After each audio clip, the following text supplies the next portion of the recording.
Ladies and gentlemen, good day, and welcome to Capline Point Laboratories Q1FY2027 earnings conference call.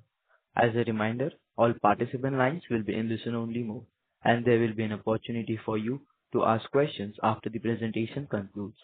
Should you need assistance during this conference call, please signal an operator by pressing star, then zero on your touchtone phone. Please note that this conference is being recorded. I now hand the conference over to Ms. Candice Pereira. Thank you, and over to you, ma'am. Thank you, Atharva. Good evening, everyone. I, Candice Pereira, on behalf of Dollars Capital, welcome you all to the Q1 FY2027 earnings call of Capline Point Laboratories Limited. Today, from the management team, we have with us Mr. C.C. Parthiban, Chairman, Mr. Vivek Parthiban, Vice Chairman, Mr. Ashok Parthiban, Vice Chairman, Dr. Sridhar Ganeshan, Managing Director, and Mr. D. Muralidharan, CFO. I would like to now hand over the call to the management for their opening remarks. Over to you, sir. Thank you, Candice, and thank you to Dollars Capital. Welcome everyone to our earnings call to discuss the results of Q1 FY27. Please note that a copy of all our disclosures are available on the investor section of our website as well as on the stock exchanges. And do know that anything said on this call which reflects our outlook for the future or which could be construed as a forward-looking statement must be reviewed in conjunction with the risks that the company faces. The conference call is being recorded and the transcript along with the audio will be made available on the company's website as well as the exchanges. Do note that this conference call is copyright material of Capline Point and cannot be copied, rebroadcasted, or attributed in press or media with a specific written consent of the company.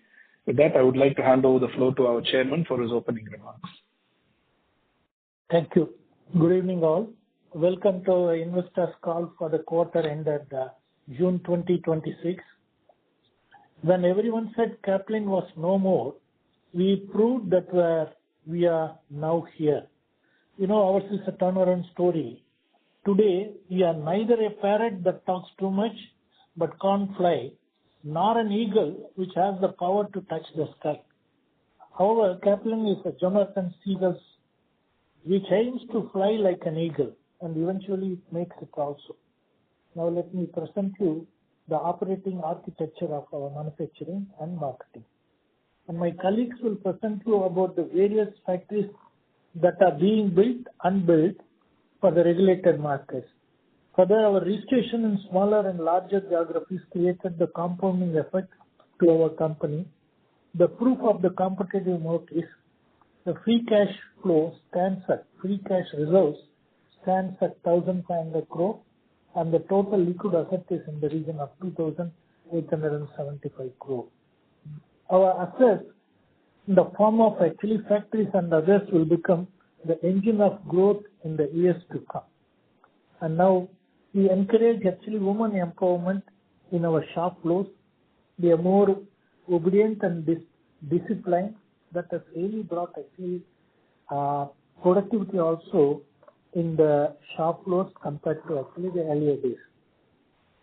Now, most of our machines are totally automated. Either they are imported from Germany or Italy for our future facilities and also for the expansion in the current facilities. And we digitized the entire factories. In fact, CSL, we have completed it to 80 to 90%, and in the next actually 6 months it will become paperless. We will try to replicate the same in all our facilities so that the digitalization will be completed and the factories will become paperless. In addition to that, we are introducing the video masters for visual learning, which will help the individual actually from the individual memory to the institutional memory, and also that will give us the institutional intelligence. Video masters will help us actually to capture the enter qualifications so that what will happen, even if the person who actually involved in the qualification leaves the company, the knowledge will remain in the video in the company. And we also further introduce the AI cameras, and then we are planning to go for digital twins maybe in 1 or 2 years from now, which will help us to do the remote monitoring, which alone can help us actually to understand the transparency in the facilities also. Ours is also a vertically integrated infrastructure with intermediates, APIs, and finished drugs for the regulated market. And most of the APIs that we want to manufacture will be for the captive consumptions. And the commodity APIs, we will not go for our own manufacturing. We will rather buy either from India and China for our regulated market business. Now, marketing. Today, products may get commoditized, but the business model, if it is unique, it will never get commoditized. That's the reason no, our cash flow and profit continue to be actually growing in spite of actually the presence in the smaller geographies of Latin America. We have created the compounding effect to our business, as I told you before. Now that we are entering into the bigger geographies, where we currently have a mix of tender and private market business. However, we'll focus more on private market, where there is less competition for generics from India and China. We now plan to buy a distribution company in Mexico, which will make our job easier to understand the product selection and customer identification.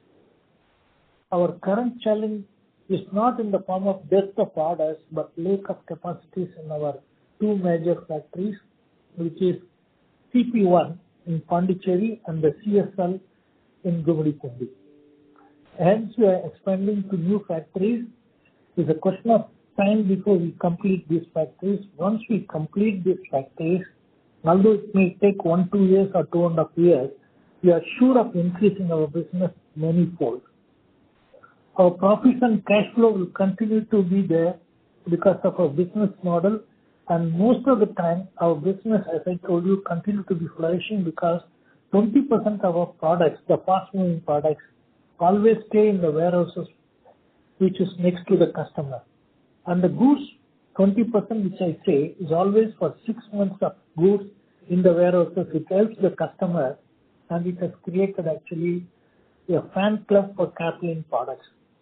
Once we complete our all regulated market factories with all kinds of pharmaceutical formulation in 2 to 2.5 years from now, we are, as I told you, we are sure to reach greater heights. The compounding effect will build our business, and the strategic redundancies that is created in our factories will protect our business. We are moving from a manufacturer to customer towards a customer proximity inventory model by planning to buy registration in the bigger geographies too. The proximity plus strategic redundancy plus compounding effect model of Kaplan will continue to actually flourish in the future too. Also, the manufacturer far away, that is either India or China, with inventory close to demand and intelligence even closer to demand, with data dominance facilities are going to be our operating philosophy for Kaplan Point.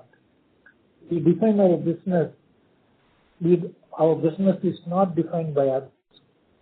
Let me end with a nice narrative. The flame of the candle also does not fear the dark. It defines us. It defines it. We are sure of creating a right transition from to great. Thank you. Now Thank you, Chairman. Now I invite Vice Chairman to give his presentation. Thank you, Chairman. Once again, welcome to everyone for joining us on this call. We have always believed the real strength of Kaplan is not just in any individual product or a geography or any particular quarter. It is the consistency of the underlying business model, our ability to grow across existing markets and new markets, while at the same time generate healthy cash flow, profitability, and grow our top line as well. Meticulously reinvest in capabilities that will support our next phase of growth. I think Q1 is another good reflection of that. Our emerging market business continues to be a very dependable growth engine for us. Latin America has been built over two decades by Kaplan through a combination of a strong distribution network, supply chain consistency, and more importantly, a deep understanding of the markets in which we operate. We continue to see opportunities virtually across all the existing markets, which goes to show you how that Kaplan's existing markets continue to grow. What is particularly encouraging is that we are not just trying to extract more growth from existing businesses. We expand the addressable opportunity through new areas such as oncology segment, branded generics, and also new markets such as Chile and Mexico. Coming to Mexico, we have a substantial pipeline of our internally developed products and also in-licensed products planned for filing. Chile and Central America are continuing to see good traction in tender and private market business. Coming to U.S., we continue to see robust growth in cash flow, bottom line, and top line, which are the three most watched parameters for us in that particular order. We have spent several years building the capabilities to participate meaningfully in the U.S. sterile injectable space, and we are slowly starting to see the results of that now.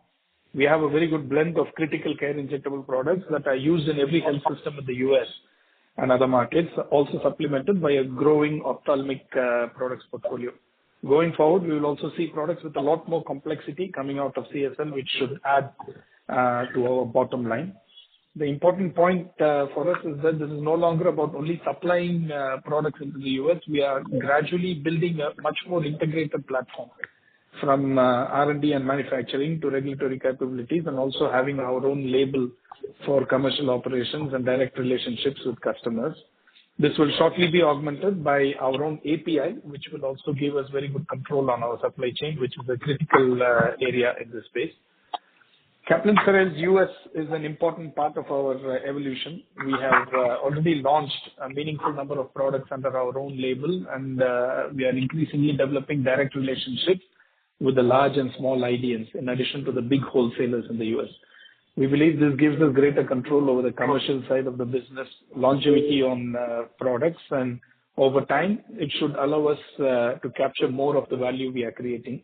And this brings me to the most important part of our strategy. We are investing ahead of our growth. As Chairman was saying about the capex we are putting in, the next phase of Kaplan is going to be very different from simply adding more products to our existing platform. We are building capabilities across the entire value chain. We are increasing our sterile manufacturing capacity.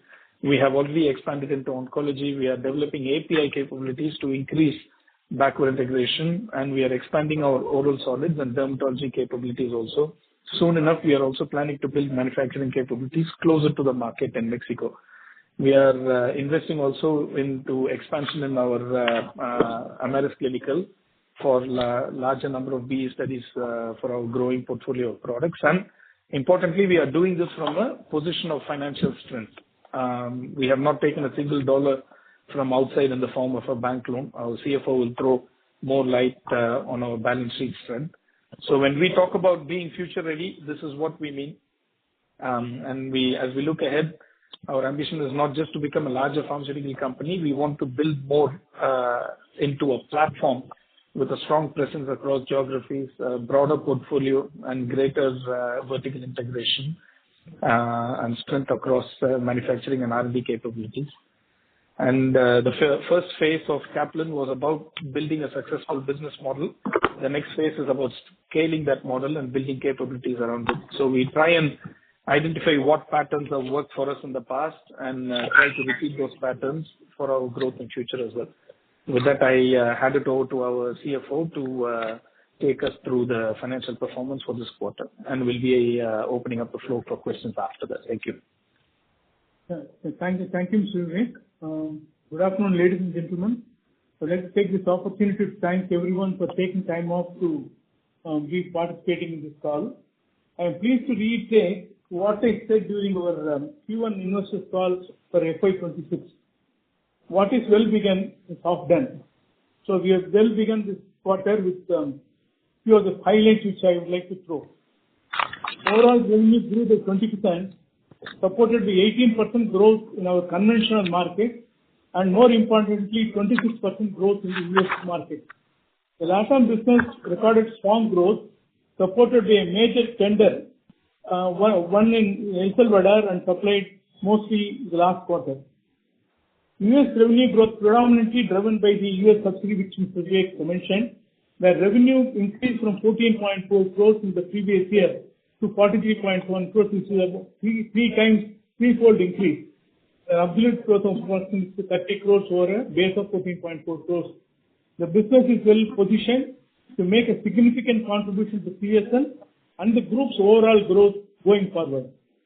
Gross margin stood at 59.8%, which is in line with our targeted and expected, and we expect to remain at similar levels through the year.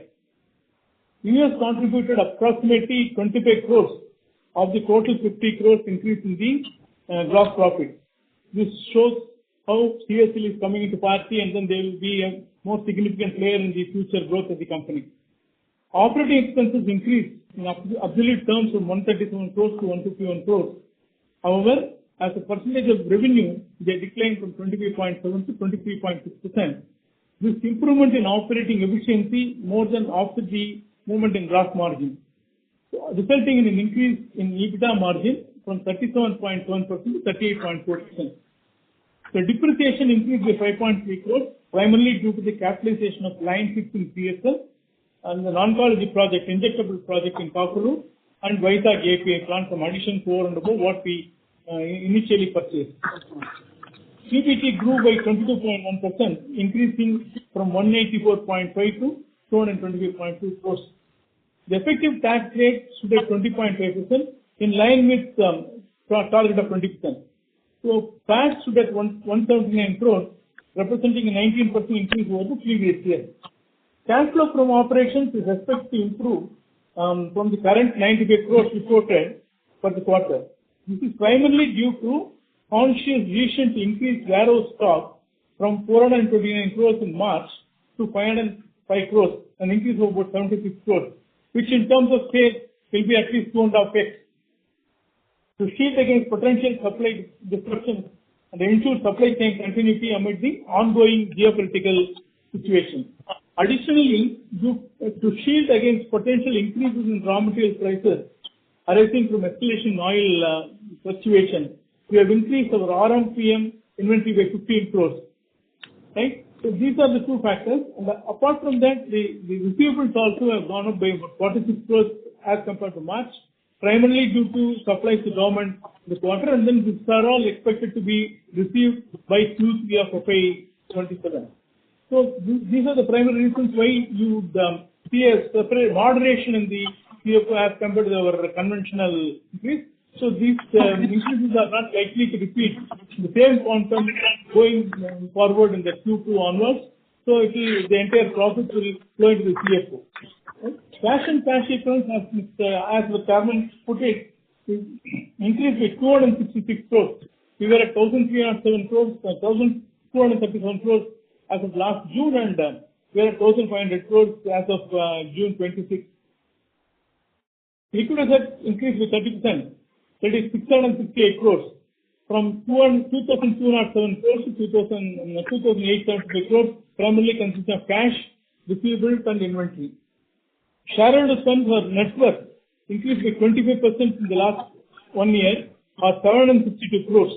From 3,013 crores, it has increased to 3,776 crores in June 2026.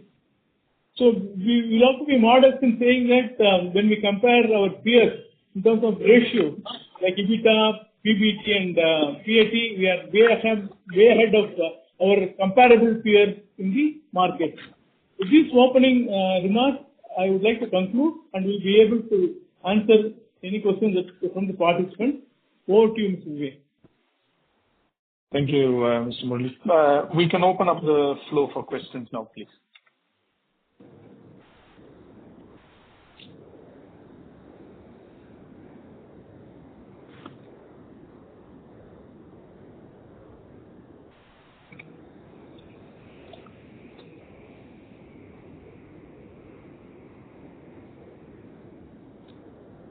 Thank you very much. We will now begin with the question and answer session. Anyone who wishes to ask a question may press star and 1 on their touchtone telephone. If you wish to remove yourself from the question queue, you may press star and 2. Participants are requested to use handsets while asking a question. Ladies and gentlemen, we will wait for a moment while the question queue assembles.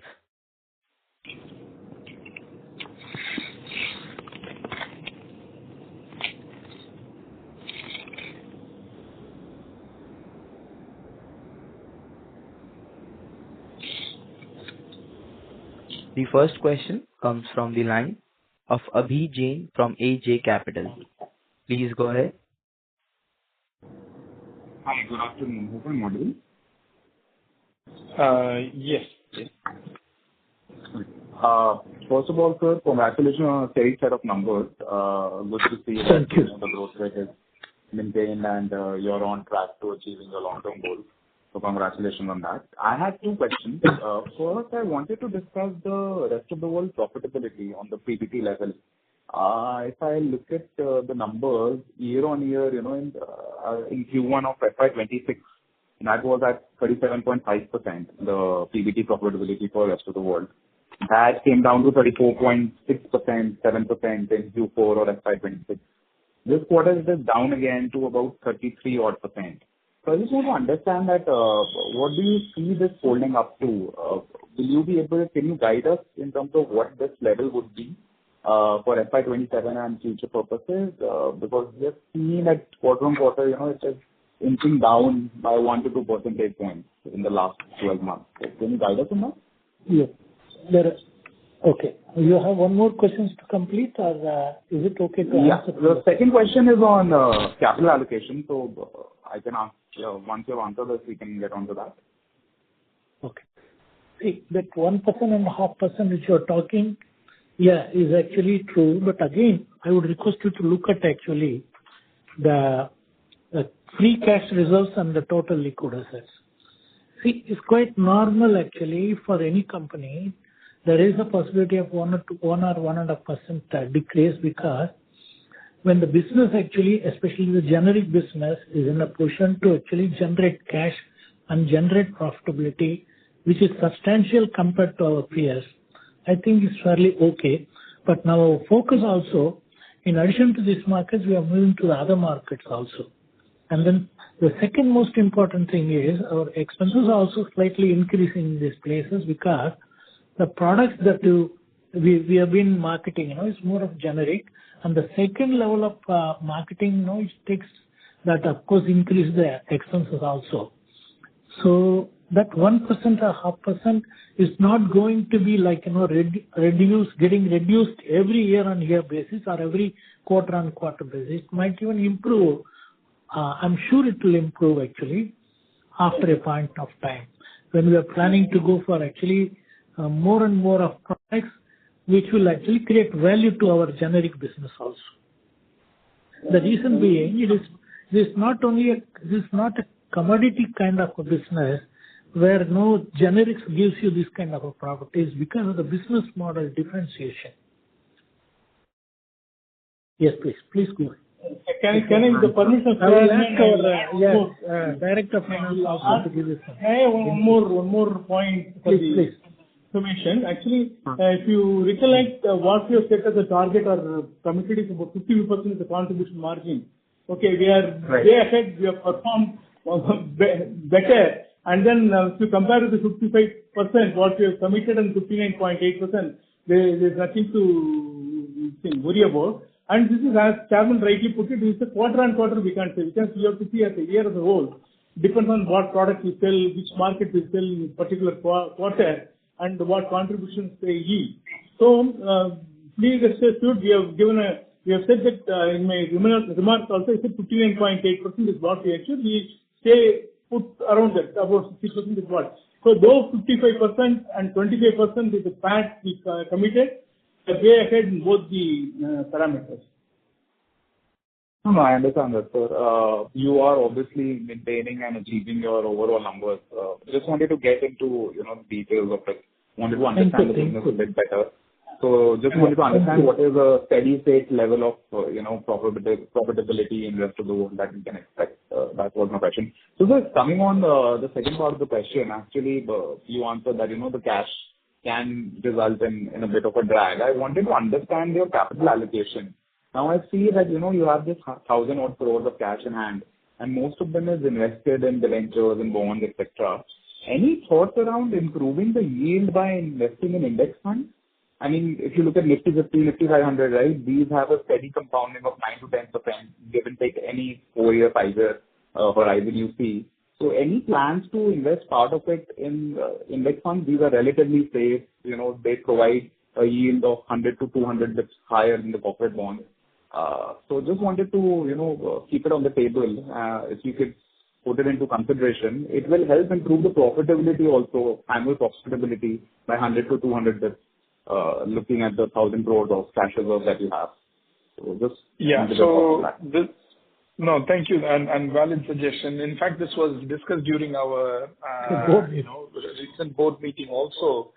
We've gone from a state of being ultra conservative and having everything and only in FDs to slowly moving up the risk chain, if you want to call it that.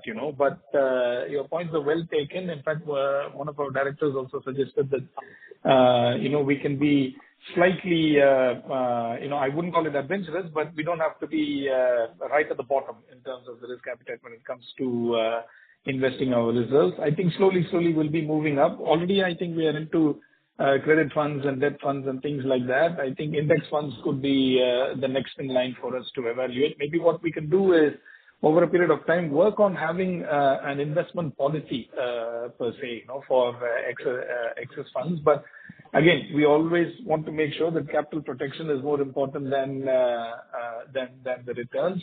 But once again, point well taken. I think 1 or 2 percentage points and with this kind of a quantum will certainly be a large number, and we should not be ignorant to that. Yeah. Yes, sir. The biggest investor and the yes, sir. Go ahead. Just add one more point. So in terms of the long-term investment, actually, then as we have been discussing in every meeting, that we are also keeping our eyes and ears open on inorganic opportunities as well. So we would like to have the cash at our disposal at any point of time where required. So this will yield, So also, but a part of the portfolio, a part of that 1,000 crores can be passed, right? We'll make a small beginning. Point well taken. We'll do that. And capital protection. Because the biggest investor, Mr. Warren Buffett, uses his cash reserves and investing in index funds, investing in safe equities. So obviously, we shouldn't be so scared about it. And Indian equities, especially the index funds, have long track record of over a 4 to 5 period horizon, giving at least 9 to 10% return. So I think we can be a bit more open about it. It helps improve our profitability by 1 to 2 percentage points every year. So why not do that? That was the only suggestion. You can start with maybe 200, 300 odd crores, 20-30% of the portfolio. And 70% you can use it for, inorganic and acquisitions, etc.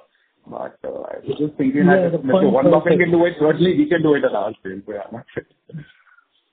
Thank you. Thank you. Point taken. Thank you. Thank you. Thank you. Ladies and gentlemen, to ask a question, please press star and 1. The next question comes from the line of Prakshal Sakaria from Sakaria Investments. Please go ahead. Hello, hi. Am I audible? Yes, please. I have 3 questions. The first question is that I think Mr. Vivek mentioned that they are looking at a distribution company in Mexico.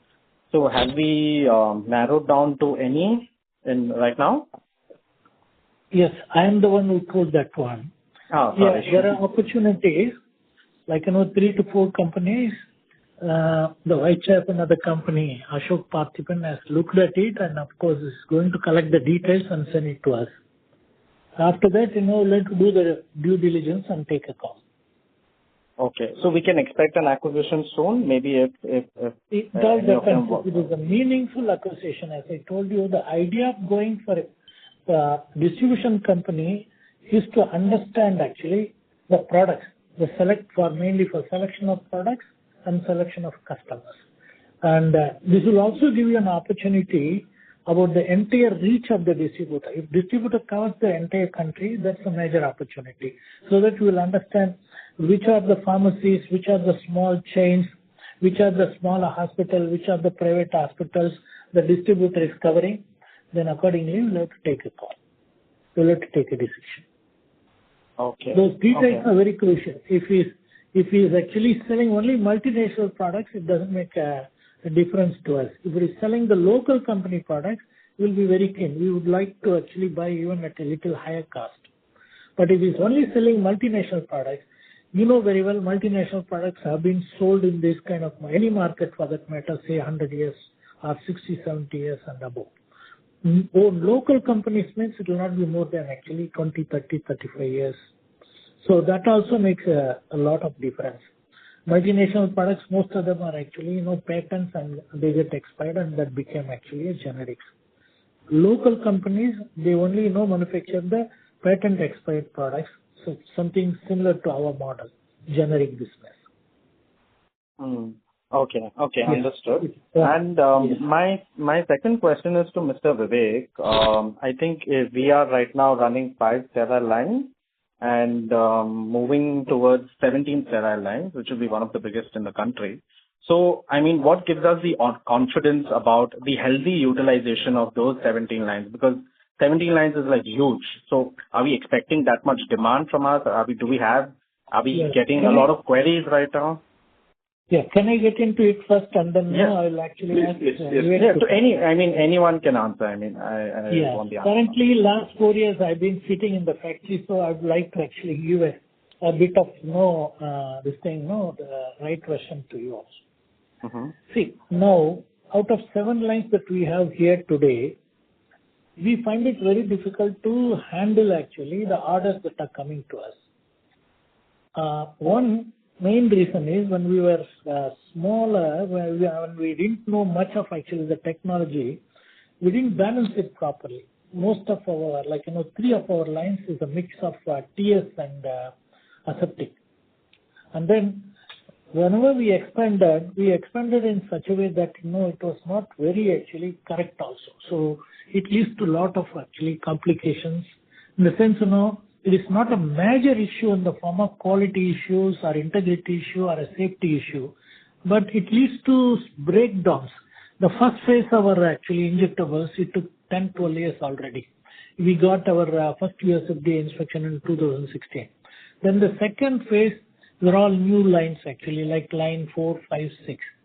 So when we go for actually the phase 3, we will not go for all the 7 lines. We will start with 3 lines and move all the aseptic to the aseptic actually line where it will be with isolators, which means the aseptic practices will be totally eliminated because isolator line doesn't require aseptic practices. Then when we go for actually ophthalmic products, ophthalmic machine which we are going to import from Germany, this one also is a very sophisticated line and then it involves lesser human intervention. Then the third one is, as I told you, we are not only, getting into the automated machines, we are also getting into digitization. Once you comply the digitization, especially the LIMS and QC and micro, and then the entire digitized in the form of e-log, EBMR, eBPR, it becomes a paperless. Now the third one, as I told you, actually the visual intelligence. People will learn everything through video because seeing is believing. People can learn by, if someone teaches, there is a possibility of forgetting. But if someone happens to see and do the work, it becomes easy also for them. So with all these additional advantages in addition to AA cameras and all, when we go to the customer, we'll be one of the few companies of our size who has actually the wherewithal. So I'm sure that we'll be in a position to get actually, good business going forward. Because of the entire actually state-of-the-art actually model that we have told you in terms of machine, and in terms of actually digitization, in terms of video way of doing things in the form of the entire qualifications. Most of the time it was done by people, and people when they leave, that memory, and the intelligence both leave. But now that it will live actually in the video library. So not necessarily you'll have to worry about the people. You'll have to bother more about the system. That too, if the system is integrated with AI cameras, then the MAS also comes to us easier, and it's easier to manage also. And then someone who is actually in US, if they want to see whether we have taken up the products for production, they can as well see from US also when the production is on actually in the nights here. Actually the night here is day there. Injectable is one thing, which goes 24/7. So like that, I can tell you there are a lot of advantages. Every customer will have. And the CMOs, most of the CMOs of our size may not have this type of actually advantages. And on top of it, we also have R&D, both for API and formulation. We'll be in a position to also do something actually for the R&D and the other things in the form of tech transfers, everything. These are few advantages which we have. So I'm sure we are very confident we'll be in a position to increase our business. Now I'll invite actually the Vice Chairman to say a few words about it also. Yeah. So from the commercial side, if you see, we are actually booked out till almost February of next year. So we've been, just about barely able to keep up with demand, and we know that expansion of capacity is extremely crucial for us to keep up with the growing demand. Number two, out of the 60 odd ANDAs that we have, only 39 has been launched. We have to continue working on launching the remaining products as well. Number three is we have another 40 plus products in the pipeline in both refill syringes, ophthalmic suspensions and all of that needs to also come into play. And in the new facility, we're also getting into very niche areas such as blow fill seal products, inhalation products, and potentially also getting into other sterile dosage forms. All put together will be close to 15 plus lines, So, and I'm not even taking into account any of the capacity requirements that we will need when we get into full-scale operations in Brazil and Mexico and stuff. So, by no means we think this is over-expansion or anything like that. In fact, we are expanding a little bit ahead of time. Finally, the last one is we've always had an eye on getting into early-stage biosimilars, especially with a partnership with large Chinese companies that we're already in touch with over the last couple of decades from our presence in China. So all of these put together, we feel that with all the automation that Chairman has been talking about, we feel very confident that the sterile space is going to be an important space for us to expand in. And the most important point I forgot to mention, it's not debt actually driven. It's all from the internal cash flow, which means, suppose if it's slightly delayed also, we don't have to much worry about it. Of course, which will not happen. However, this is not actually a debt-driven actually infrastructure that we have created. Just to draw a parallel without mentioning names, the largest capacity of injectables in India has close to 30 lines, like 29 or 30 lines, and that company also continues to invest into more, just to draw a parallel. Okay. Thank you so much for such a, detailed answer. And I just have one last question, is that I'm tracking the company since past 5 years. And thank you. And I have this, I really look up to you, but I just want to know one thing, that as a visionary, what do you see the company in the next 3 to 4 years, maybe by 2031, 32? You always say that we will be a big company. How do you define big? And how do you see the company in the next 3 to 4 years? Okay. This is actually something what you are asking is actually, like farmer self to future self. So what is that? See, it's not that how much we have grown, what kind of a company are we becoming? So if I want you to actually tell me the size, more than the size, look at actually the kind of infrastructure we are building, be it injectable, be it tablet and capsule, be it ointments, be it any area. We'll have all the facilities which will be in line with actually international standards, so that we can get into the regulated markets worldwide. We could be a global dossier in future. Second important thing, in addition to that, we also have plans to go for countries like Mexico to start our factory, where we have already bought the land. The advantage is, if you set up a factory there, 16% of price advantage for getting into the tenders. Then the business that we do, we are not only interested in doing business in tenders, we are also interested in doing business more in private market, which of course is not easily replicable by companies of our size. And the big companies are not very keen to get into the private market. You can even verify. Maybe few products the importer buys and sells it to the local people. And even if they have an office there, they will sell to actually the top distributors. Whereas we will go to the length and breadth of these countries, because my son, who is the vice chairman of the company, he has been there in this part of the world for the last 22 years. Our maximum actually focus will be there in Mexico and Brazil by Ashok and US by Vivek. So even in US, 70% may be controlled by actually, three top companies, but there is 30%. You look at the 30%. If you could do at least 10-15% of 30%, that itself is a huge market. So once you create the infrastructure, once you digitalize it and modernize everything, once they understand these four pillars in the form of integrity, quality, safety is ensured, the productivity will not be an issue. I'm sure. So if you ask me to quantify it, see, I would prefer to be one among the top 20 companies of the country. Okay. Oh, got it. Thank you so much for answering. Thank you. Thank you and good luck. Thank you. A reminder to all the participants to ask a question, please press star and 1.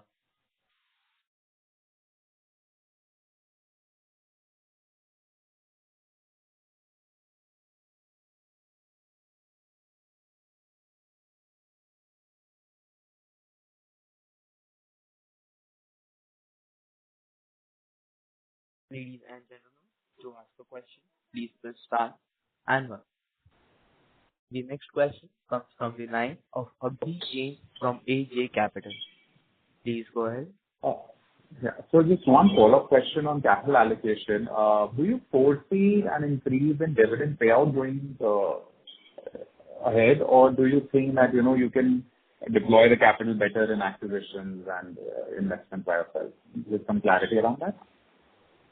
It is difficult to answer to this question because if you find a very good opportunity, if you find a very good opportunity, definitely you would like to put our money actually in acquisition if it is a meaningful. Obviously, yeah. Otherwise, we would like to share actually this thing in the form of dividend also. I'm sure I would be able to continue this way. That's not going to dent our actually cash flow. Right. All right. No, obviously you should prioritize acquisitions and increasing your capital base for sure. But if in any year you see that you don't have that opportunity, then probably a special dividend or an interim dividend, can be a better use. That is up to you on the board. So just a suggestion. Correct.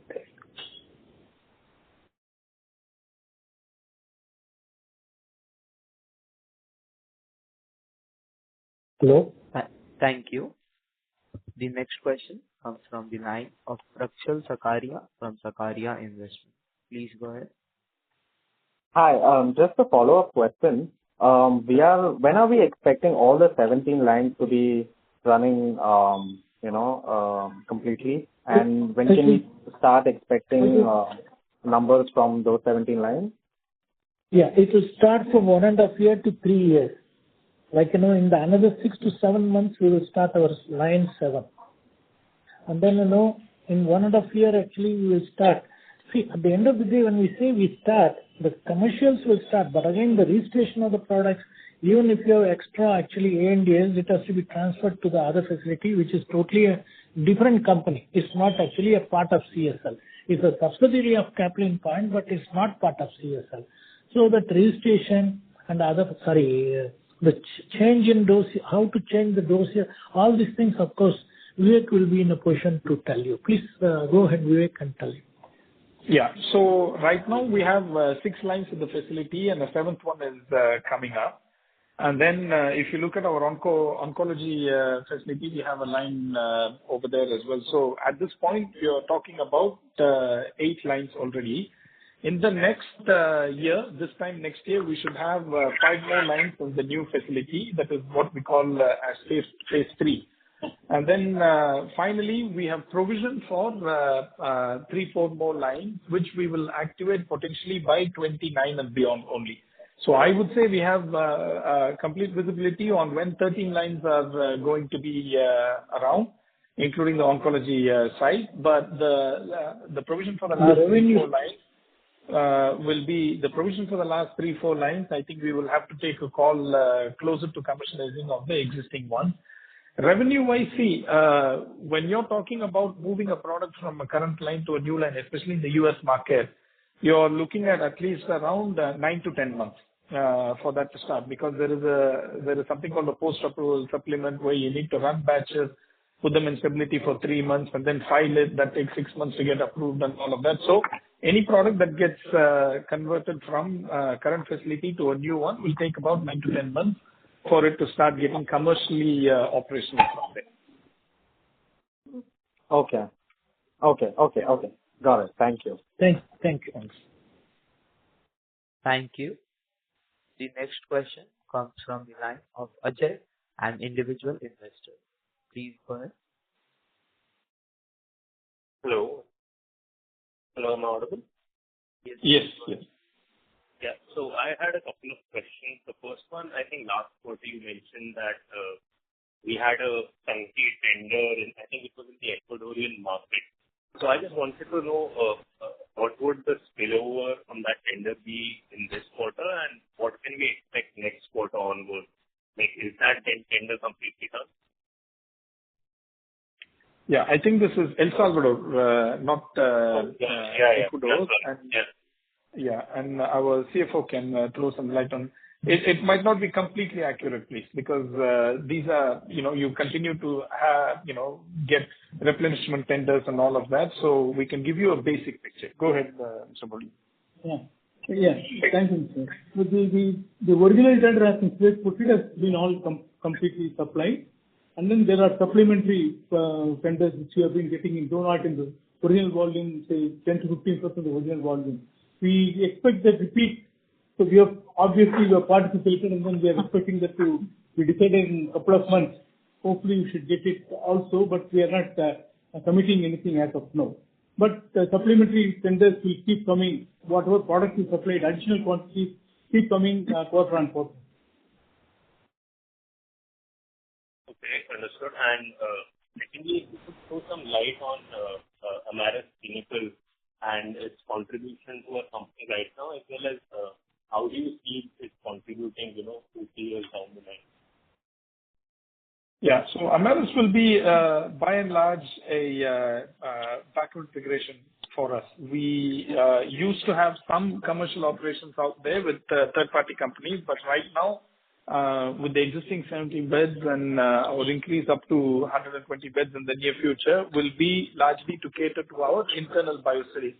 Just to give you an idea, if we did biostudies at an external B center, if something costs us around, let's say, $100,000 per study, at Amaris, it will cost around 50% of that. So the value addition will be indirect, not directly in terms of numbers.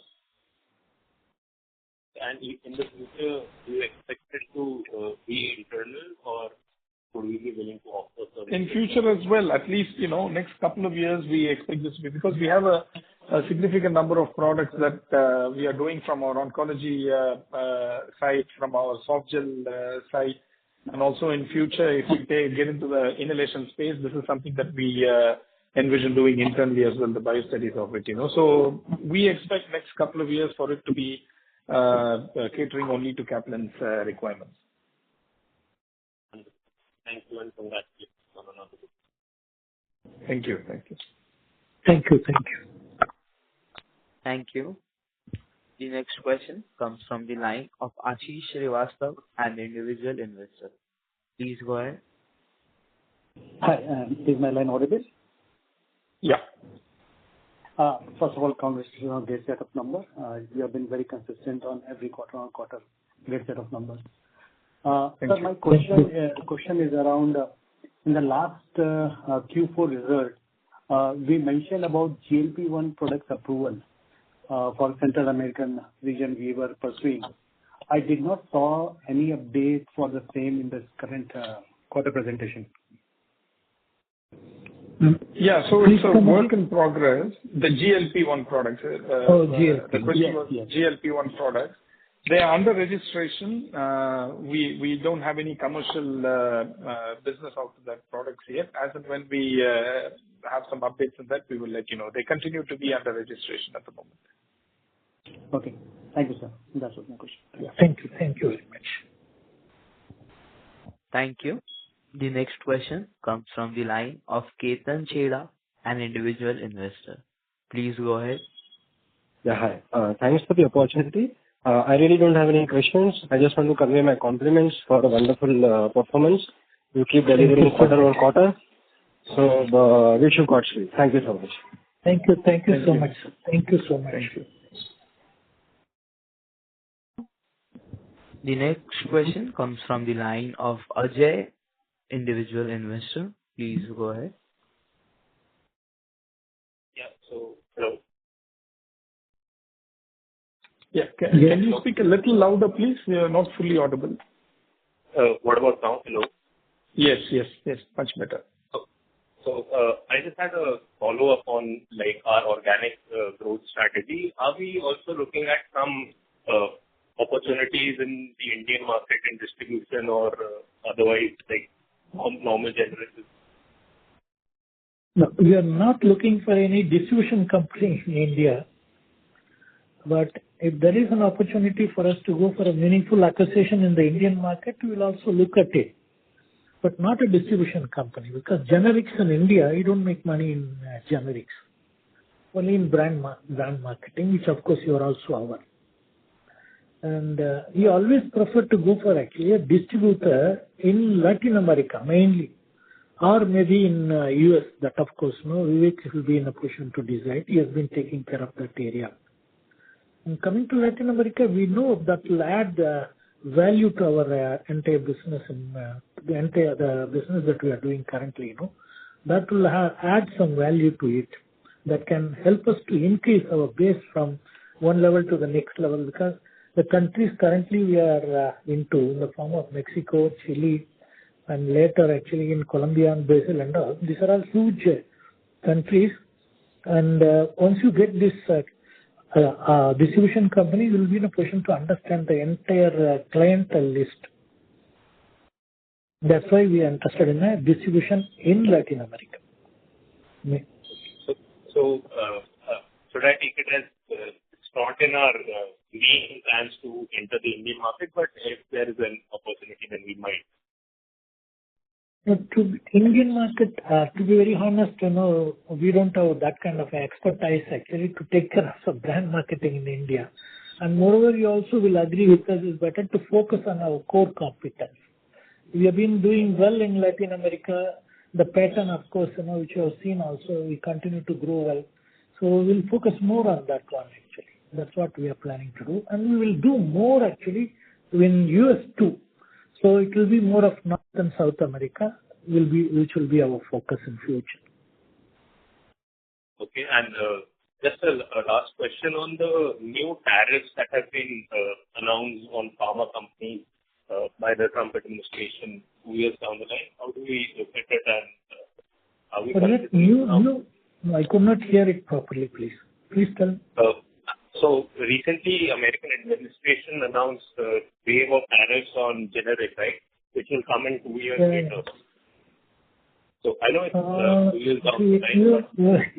You must be knowing also, he has been announcing a lot of tariffs, and of course, we will cross the bridge when we reach there.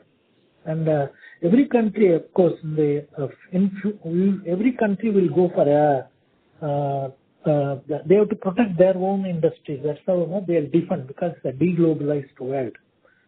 Definitely, there will be opportunities when we go for our own factories in various bigger geographies, but we'll have to see whether it's the ideal time to go. Probably it will take some more time, because starting a generic factory in US will not be cost effective.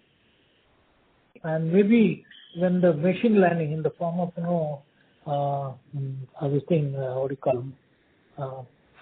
seeing robots, when the robots come into manufacturing of generics, yes, every country, even if you manufacture in US or in any other country where the cost of production is high, also will be one or the same like India. So we should wait and watch. Understood. Thank you. Thank you very much. Thank you. Participants who wish to ask a question may press star and 1.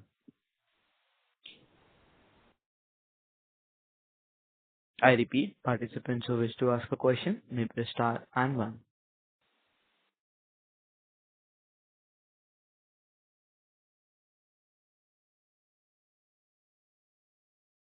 As there are no further questions, I would now like to hand the conference over to the management for closing comments. Thank you, and over to you. Yeah. Thank you. Thanks once again to everybody that participated in the investors call. We also appreciate Dolat Capital for hosting it, and we look forward to more interactions in the near future with all of you. Thank you. Thanks to all of you. Thank you. Thank you very much. Thank you. On behalf of Dolat Capital Markets Private Limited, that concludes this conference.